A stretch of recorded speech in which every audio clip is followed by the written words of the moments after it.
Yeah, I won't bend or break my morals for anybody, and I will not bite my tongue for anybody. Mm, So I mm. think that's one of the most important things I learned. Like we're gonna run into a lot of different people, a lot of different situations, and you just gotta stay true to what you believe in and your people and yourself.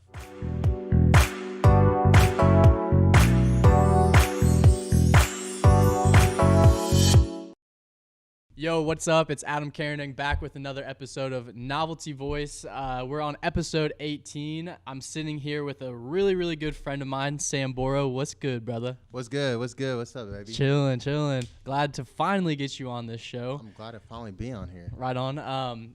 Real quick, Novelty Voice, it's a platform for creative entrepreneurs and young professionals to be heard. Our goal is to interview really awesome up-and-coming movers and doers here in the city, get to know them more on a personal level, uncover their journey, their mindset, and their vision for what they're doing.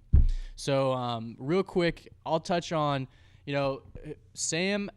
He's one of my good friends. He's a photographer. He's an entrepreneur. He is how I've originally met him is because he's the owner of a creative agency here in the city called Top View.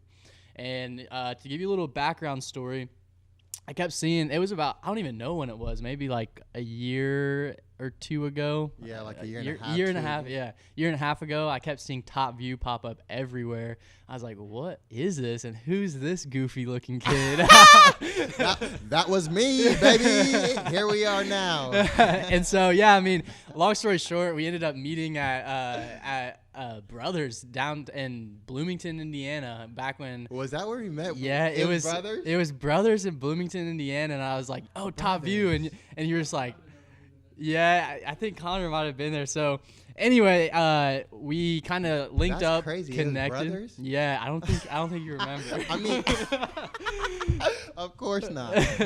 But anyway, like I had this crazy opportunity to. We had talked a couple times. We were, with Novelty Growth and Top View, we saw where our visions aligned, and so we kind of connected and talked to each other a little bit, but never really hung out. And I got this crazy opportunity. My brother, Atlas 1216, he had backstage all access VIP passes to Lollapalooza, the last Lollapalooza, or maybe was that the last one? Yep, the last one. The last one, and. Honestly, I don't even know why. I just was like, I'm going to hit up Sam and just see if he wants to drive to Chicago with me and go. And he was like, bet, let's do it. And so we had a 4-hour car ride, got to know each other real well, spent the whole entire weekend, and became really, really good friends. That's facts. Adam's a real one. Out of like what was it, like 2 days we were there, like I probably told Adam the most I've ever told anybody I've ever met in those 2 days, like just like that. So quick. Like I normally don't even I don't know. I talk a lot, which I'm trying to focus on that this year, but I don't really dive deep into like my personal life. And out of nowhere, I'm like, I felt your energy. I'm like, Adam is a real one. So we really kicked it off. I'm like, all right, I like the energy. I feel you. I definitely like what you're doing. Your mindset is definitely where my mindset at. You don't really think like the average people, you know what I'm saying? So, right on. Yeah, for sure, bro. And you're right there, with me. Like that's what I felt as soon as we met, and just knowing what you had going on, I definitely could tell it was top level. It was, on just that top view, it was a different level. And that's what I really, liked about you, was that you were going against the grain. And the more I got to know you, I understood that, yeah, our mindsets were super aligned. When everyone goes right, you're the kid that's going left. Facts. And so, that's how we met, and now we're here doing this interview. But I kind of want to dive into, Sam's story and talk about Top View a little bit, entrepreneurship, his mindset, and all that good stuff. But first, I'm going to start off and just ask, where are you from? I'm originally from Nairobi, Kenya, so that's where I was born. I moved here when I was 5 years old, and I'm actually going to tell you something I've never said. In public, and a lot of my friends don't even know. My close friends know, but a lot of my friends don't even know. Like, so before I even moved here, when I moved here when I was 5, but before that, 2 years prior, my parents moved to the U.S. first. And when they moved to the U.S. first, the Kenyan embassy wouldn't let me leave. Like I had all my paperwork, like we had everything set. So what ended up happening is my parents left and left me with my grandma and my aunts, and I stayed in Kenya for 2 years before actually coming and getting back with my parents here in the United States. So I was there with my grandma, my aunts for 2 years. My parents were in the U.S. for 2 years, and we just communicate over the phone. And the long story short, the way I got here is like my parents were really close in the church community, and the church community was just making noise because like Kenya and U.S. is like almost 24-hour difference, so it's night and day. So when they were up in Kenya, people were asleep here, but they were just blowing the Kenyan embassy up, like, why won't you let this 3-year-old kid go with his parents? There's no reason. They got all their paperwork. So long story short, after the 2 years of fighting, they finally got me to the United States. Wow. And so do you have memories of like? Oh yeah, like it's crazy. Like I almost remember like everything like it was yesterday, which is weird because it's been so long. Yeah. I've been back. I'm going again this year, but I've been back twice since. But it's like I can literally remember everything like the back of my hand. That's crazy. And I mean, probably just because it's had such an impact on your life, obviously. I mean, moving to the United States at such a young age, I'm sure it would have an impact on anyone's life. Yeah, for but sure. Yeah, that's really cool that you can actually like remember that experience. That's very interesting. Do you have any siblings? Yeah, I have a little brother, Steven, and I have a little sister named Mary, and then pretty much my cousin. Me and him kind of have a similar story, but he got here a little smoother than I did, and then Andrew, and then me and Andrew ended up all of our families ended up living in the apartments together. It's like 2-bedroom apartment, like 8 people in it. Wow. For like 6 years. Was that in Indy? Yeah, that's like when I first got here. We were Yorktown apartments, like 8 people, 2 bedrooms. My grandma was there. She came. My grandma brought me here. We landed here. So it's like, I really consider Andrew like my brother. We lived together for 6 years. You know what I'm saying? Yeah, So, for sure. And then, so your siblings are younger. Were they born here in the United States or? Yeah. My sister was born here. My brother was born here. Andrew, he was born in Kenya. But when my brother was 2 years old, my parents sent him back. He's originally from here, but they sent him to Kenya to live with my grandma, like kind of what happened to me on accident, and then they brought him back here. Okay. Yeah. Interesting. And then, so growing up, what school system did you go through? Middle school, I went to St. Mark, kindergarten through 8th grade. High school, I went to Franklin Central, and then I did 2 years in college. I dropped out like officially last year, but I've been thinking about going back. Maybe not though. Right on. Okay, cool. I didn't know that. We'll touch on that. But what sports did you play in high school? Anything? Yeah, I played basketball and football all through like pretty much my whole life. So I thought that was like my golden ticket. So so you were mainly focused on sports. Were you ever focused on, like, obviously you're an extremely creative person. So were you ever focused on the creative side at such a young age? I really had zero creative like aspirations in my life other than like I've always been business orientated because my family does business. So like I've always like was investing in high school with my dad, but I've never done anything creative until really last year. Wow. Okay. And we'll dig into that as well. That's pretty interesting. And then, so you said you went to college for 2 years, which was where? I went to Ivy Tech for 2 years, and I was supposed to go IUPUI, but school was never for me. Like, even when I was going to school, I was only going to school to play sports, but I knew I liked business, and I had that in my genes, so I knew I was going to make something happen. I just didn't know what and how and when, and I was, even in high school and college, I was dabbing in a lot of different avenues in business. So what was your major in college, business then?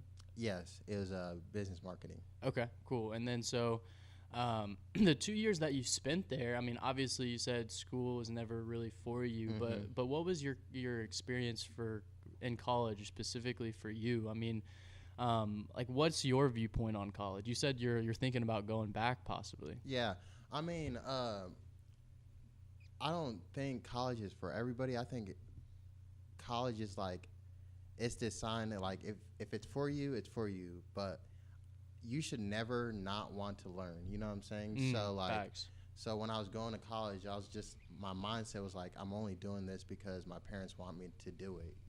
So I was like, well, if I'm gonna do it, I'm at least gonna do it in something that I like doing. But then a lot of things started going good for me, so I'm just like, I'm wasting my time. And I mean, I kind of already had that thought in my head, but it's just like, now everything was so in front of me, like my parents couldn't say no. You know what I'm saying? Yeah. They couldn't be mad. Because you had something going for yourself. Exactly, and they seen it. Yeah. Okay. So then, how young are you then? 20, 21. Right now. Oh, I'm 23 right now. I was like, wait a second, you don't know?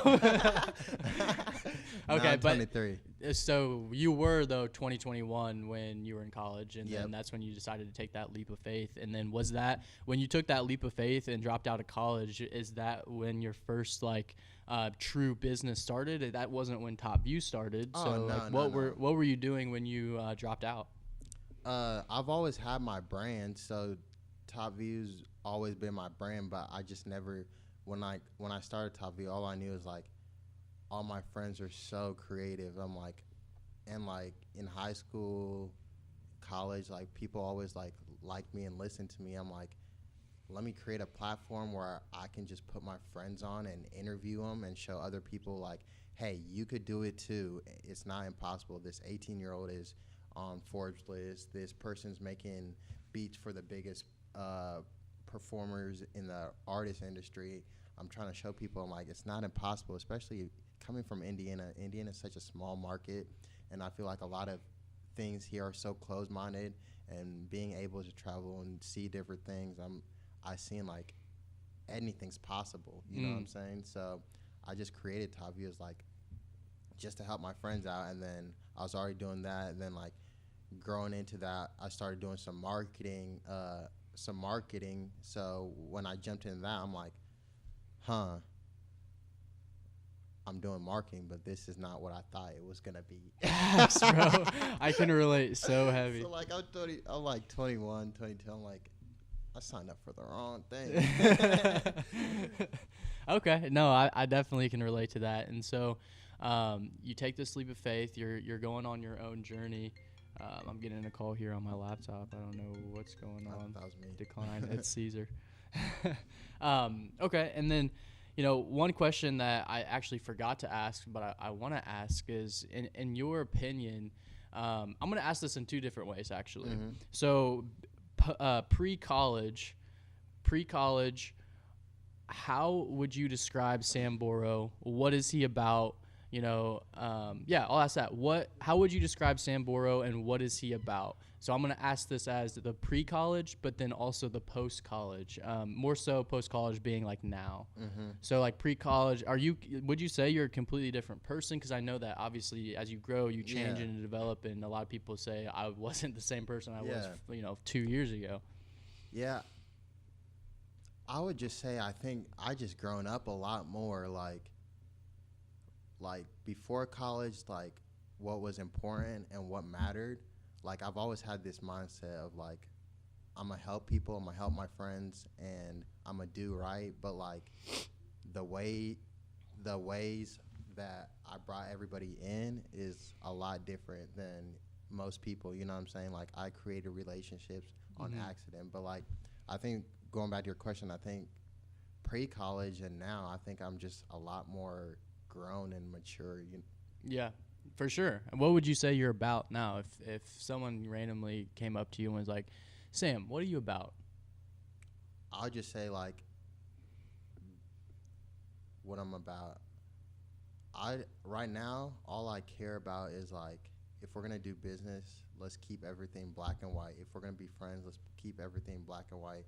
It's to the point where like, yeah, we're only 23, but like I don't look at age as a number. I'm like, we're grown people. Like, let's just go out here, do what we're going to say we're going to do, and not only do it for us, but, like, think long term. Like, look to help people. You know what I'm saying? So I think moving forward, everything, and it's a good and bad thing because people like us who are such helpers, it's like it hurts us sometimes. So like I think the best way to explain it is like I'm trying to strategically help people without like thinning myself out a lot more. So like I'm more strategic in how I move and what I'm doing and the reasons I'm doing it for than I was. Yeah, no, that makes sense, especially, right now, when there's just so much opportunity coming, Yes. both of our ways, but specifically it's like you have to learn to say no.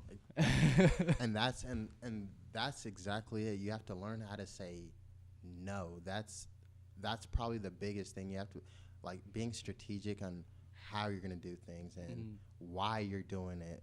The why is always my biggest thing before I go into anything, because like we mentioned, like we have all this opportunity, we have all these people, we have all these connections, but like not everybody has the same why or the same end goal.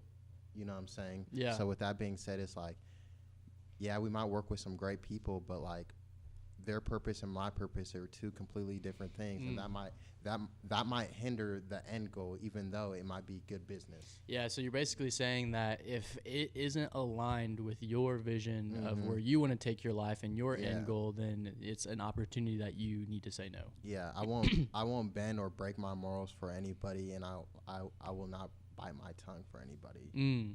So I think that's one of the most important things I learned. Like we're gonna run into a lot of different people, a lot of different situations, and you just gotta stay true to what you believe in and your people and yourself.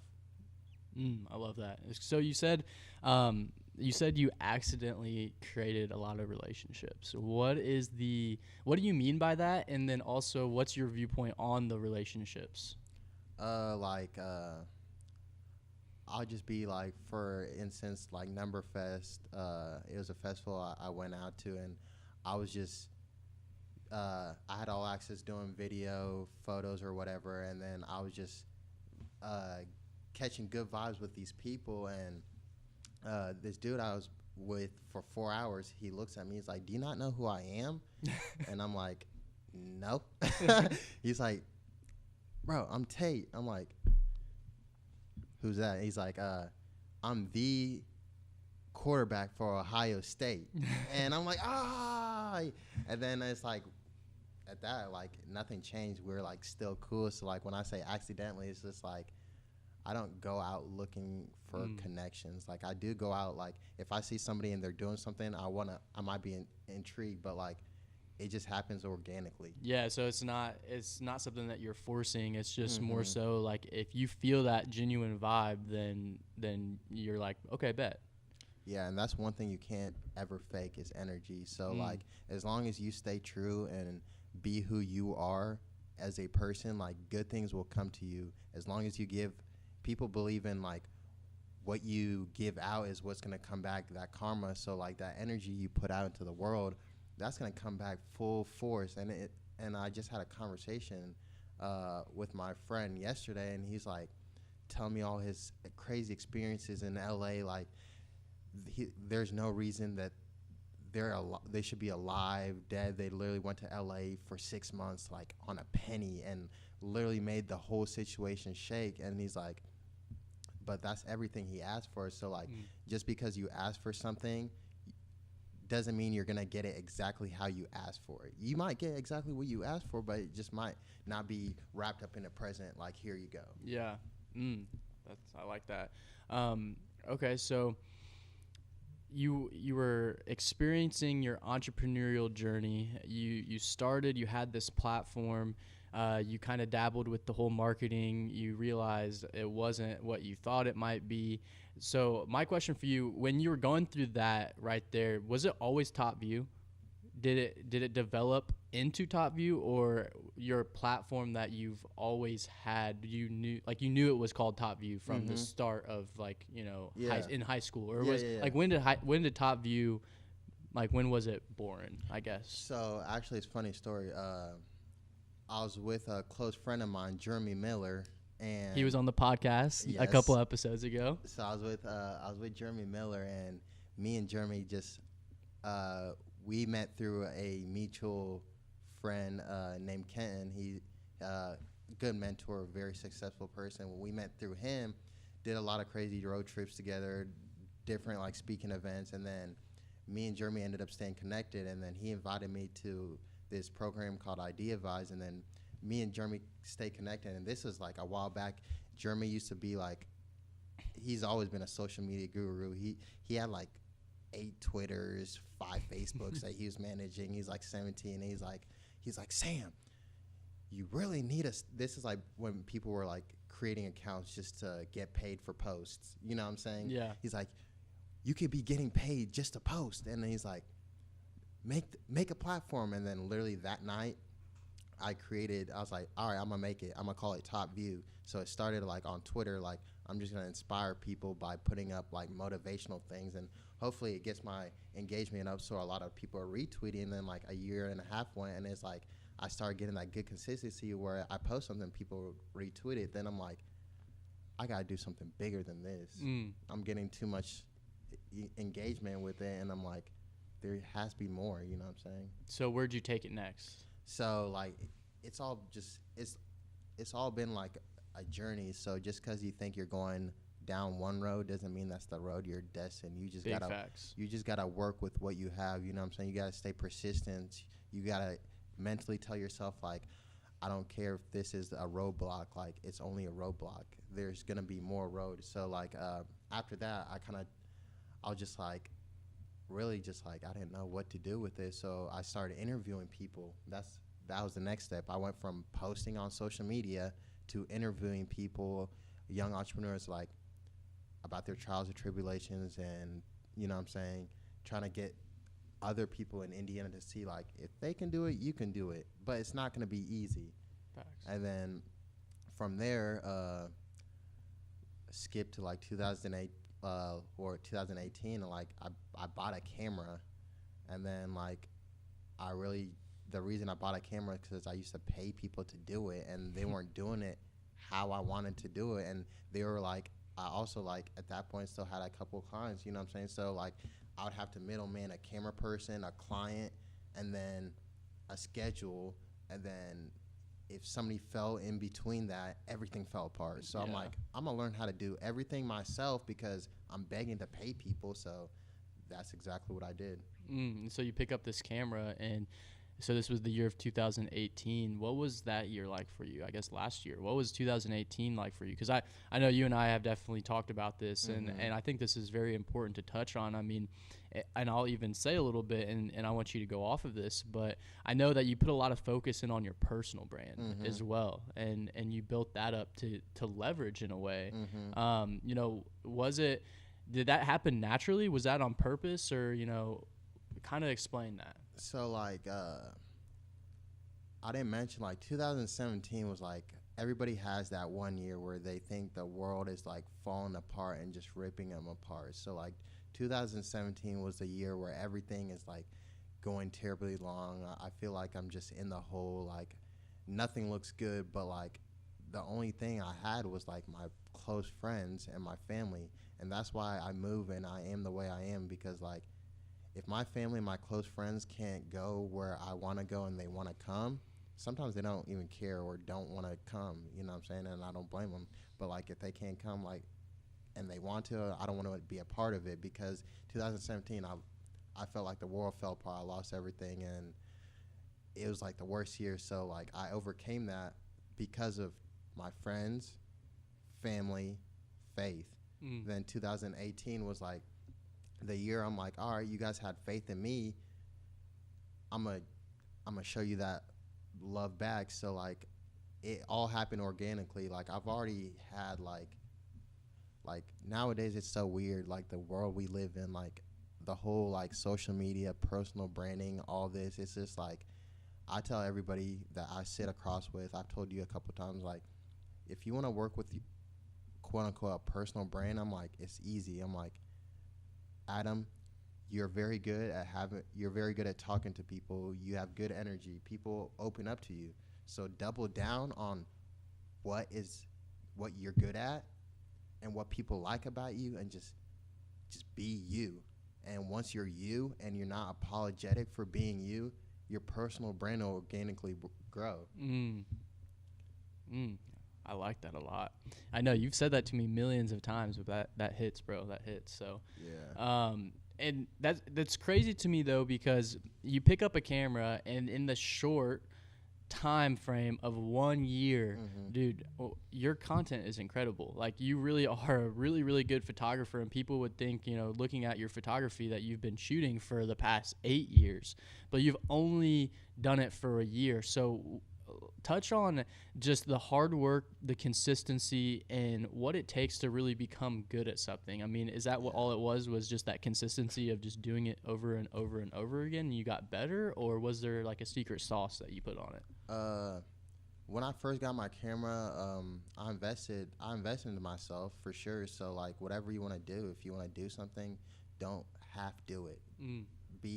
If you're gonna half do something, don't do it at all, because you're gonna get a half result. So the first thing is I invest in myself. I didn't get the best equipment, but I didn't get any knockoff equipment by far. Then after I got my equipment, like, I'm like, well, I spent this money on good equipment. Now I have to, at least, if I can't make the money back on it, I have to put the hours in for those. So I was shooting like 6 days a week. You know what I'm saying? I started off doing everything for free, because a lot of people don't understand, like, money's not just gonna pop up. So I strategically, like, being a business person, I'm like, all right, I kind of know business. And that's a lot of thing with like Top View and being a creator, because like a lot of creators are the dopest at what they do, but they don't get the business part. And being a business person first, I understood that. So bringing the camera on, I started working hard. I started working for free for a long time. Then I strategically started planning like who I'm gonna work for free, and then working this hard and working these many hours. Like, I average probably slept like, I don't encourage or don't want to brag about this, but like 4 hours, 3 hours, you know what I'm saying? Just like, and just have fun with what you do. If you don't enjoy what you do, you're not going to be doing it very long, or the outcome of what you put out is going to be mediocre. Yeah, if you're not fulfilled with what you're doing, then you're just going to get burnt out. And I think another important thing that I didn't mention, which is the sauce, is like, everything you do, make sure you want to do it. Because I got lost in 2018 with who I am and why I started gaining this success, and I started doing everything for money. Then when I started doing everything for money, I got overwhelmed, because there's projects I just took for the money part, and I felt like I was devaluating my work because I wasn't into that project. So don't ever chase money, because trust me, you'll be chasing in a circle. You'll be chasing forever. What do people chase then? What you chase is your why. It's like, why are you doing what you're doing? You know what I'm saying? What is the motive? Like, do you have a family that you wanna make proud? You know what I'm saying? Do you like do it for you, but have a why behind it? Like, my why is like, everything I do is for my family and for my friends, and my friends I put in that family category. So anything I try to do is like pushing forward, and it's like, the more people you take care of, the more people will take care of you. Not saying anybody owes you anything. It's just the universe. What you put out is what's going to come back in. Exactly. And so where would you say, going in, it's February, so 2 months into 2019, you to continue this story, you experienced, 2018, and then the start of 2019, what's your vision now for Top View? Where is it currently at? I know you've developed a team, so kind of like touch on was it difficult to even, find a team? Yeah. So like 2018 was more of like a blossom, and then like a lot of success was seeing, and then I'd say 2019 is more of a management growth year. So like this year, I have a team: K, JD Visual, John, and Mikey. Those are like my on team, and then we got our guys that are freelancers that always come in and out, that me and you both have a great relationship. Zane, Caleb, AB, those guys. Landon, so like our mutual friends like that. But like I would say like this year is more about growth, learning,